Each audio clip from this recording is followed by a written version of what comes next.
દેશના કરોડો નોકરિયાત વર્ગના લોકોને સરકારે આપી છે મોટી રાહત। ઈપીએફઓ ખાતા ધારકોના ખાતામાં આજથી 8.5% વ્યાજ જમા થશે અને વર્ષ 2019-20 માટે 8.5 વ્યાજ ચૂકવવાનું શરૂ થશે। નવી આશા સાથે નવા વર્ષ 2021નો પ્રારંભ થયો છે। નવા વર્ષે જ સરકાર તરફથી 6 કરોડ નોકરિયાતોને મોટી રાહત મળી। ઈપીએફઓ નાણાકીય વર્ષ 2019-20 માટે 8.5% વ્યાજની રકમ 6 કરોડ કર્મચારીના ઈપીએફઓ ખાતામાં જમા કરાવવાનું શરૂ કરાયું છે અને કર્મચારીઓ 1 જાન્યુઆરીથી હવે તેમના ખાતામાં આ રકમ જોઈ શકશે। શ્રમ મંત્રાલયે 8.5% વ્યાજની રકમ અગાઉથી જમા કરાવવાનો આદેશ આપી દીધો હતો।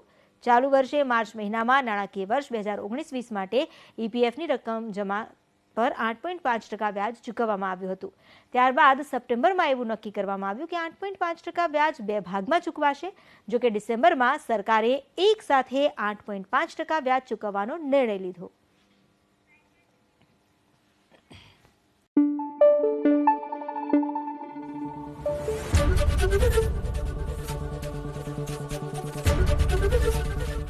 એબીપી અસ્મિતા, ગુજરાતની અસ્મિતા।